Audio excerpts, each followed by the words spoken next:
So I guess I should start with Happy Friday the 13th. I had a video before this that I was going to post, and then I did something I don't usually do. I actually watched it, and I was like, that's not going up. Let me delete that. So it's been, like I said, an interesting, well, I didn't start saying that, but let me start over. I've been rambling, and my ADHD meds have not kicked in yet. So let me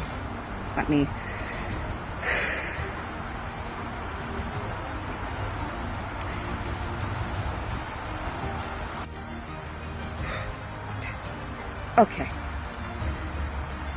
This has been a very difficult week. And it's been a very difficult month. It's been a very difficult 6 months. It's been a very, very difficult year. You know, all I wanted to do was make it better by making a sacrifice of giving up my practice, which honestly, when I think about it now, I probably would not be able to deal with the taxes and stuff. So it was probably a good thing. And, you know, looking up salaried positions, I'm realizing that they're practically all the same. There's always one trade-off. I had 4 interviews today, which I am proud of because I'm in demand. Woo! I never really see that coming. When it happens, I'm like, wow, I'm in demand. And it feels good, at least. I know, okay, people are still interested in licensed clinicians. I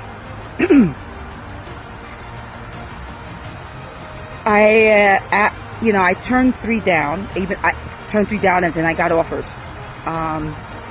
But the one offer I didn't turn down yet, and I don't know if I am or if I'm not, really caught my eye. And the weird thing about it is that it's yet another trade-off. It would be fee for service, which is something I wasn't really looking to do again. And but they were so transparent, down to earth, and they didn't tell me everything I wanted to hear. They didn't tell me everything I needed to hear. They did tell me everything I needed to hear. But they gave me everything, the good, the bad, and the ugly, in regards to, payment, in regards to how it works, all of that. They already did the favor of, making it a W-2 for me, because I don't want to deal with 1099s or W-9s. And I'd rather they take the taxes out. And I know that every CPT code has a different price, so they give you a percentage of that.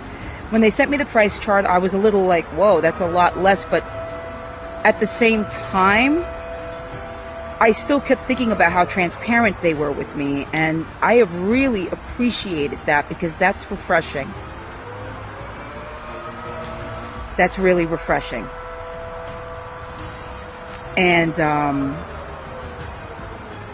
I'm a little discouraged, because I don't want to always be in this financial issue, and then, because if I'm in it, my husband's in it, right? And he's been nothing but supportive. He's been nothing but supportive, but it worries him, because he's practical. And I can be practical. I am practical. I just suck at budgeting. That doesn't mean I'm not practical. I'm thinking of everything I need to do. But something about this job, something about it, I don't know how to describe it. I didn't get that feeling from the last job I was at. I didn't get that feeling from the job I was at, I worked for in October. The last time I got that feeling was when I worked the job that I worked at on and off for 5 years, and it was where I started my practicum and my internship, and then got hired. I don't want to go back to working in community mental health, because I did it for a while, and I think that I burn out easily now. And that's not fair to the clients. Clients need people who can actually be present all the time and not burn out on them. It's hard, because then it's not good for them, So I'd rather work in an area where I don't burn out. And that area, I will say, the one thing I thank the last job for, the only thing, is that I thank them for helping me to realize that I am damn good at working with the elderly and the terminally ill. Really good. And I actually really loved it. And I think that's what hurt me the most, was that I made very good rapport with my patients over there at the nursing home I was working at. And, I mean, it was hard to have to realize that I'm not there anymore. And now they got to deal with somebody else. You know, it wasn't easy to get them to talk to begin with, you know. A lot of them were very upset about being where they are. And eventually they just talk. And I listen. And I don't judge. And some of them haven't experienced that at all in their lives.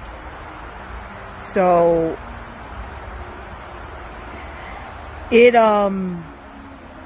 an interesting thing when you think about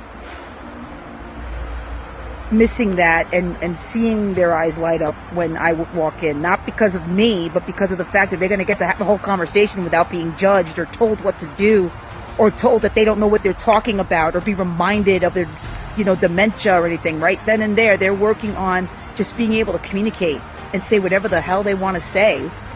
And that mattered to them.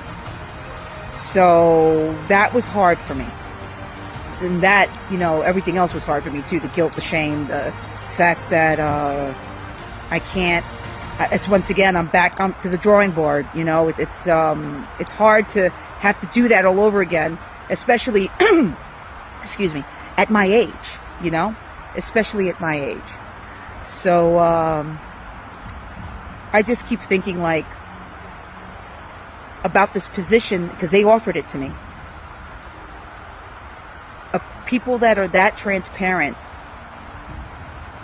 and that caring about not just the patients and the facilities that they sent their clinicians to, but the clinicians. You know, they didn't have to make it a W-2 for me. You know, it's like the last job did that. You know, well, they actually had a W-2 the last job, and that was one thing I really appreciated. You know, because they did that. You know, and they too were transparent with me. You know. And that transparency matters. The job that I had before, the job that terminated me, that one, you know, that transparency matters. And even if it's transparency you don't want to experience, you know, even if it's something that's like, I did not need to know that, you know, I did not need to hear that, but I guess they're telling me because they need to get it out. I don't always like it, but I get upset and it hurts, and I have to process the shit and go, okay, well, let me check to see if I can do anything about it. If it's a no, oh well, somebody's got to get used to it. If it is, I'll work on changing it, you know. But I honestly am thinking of, I might actually take this position on Monday. I just don't know. I sent an email about the chart because they sent me the contract. They didn't understand that I'm waiting till Monday. But I'm going to sit with my husband so that he can also read the contract, because I read it already, and he would be the second pair of eyes, because I want to make the right decision. So that's it. Have a great weekend, everyone.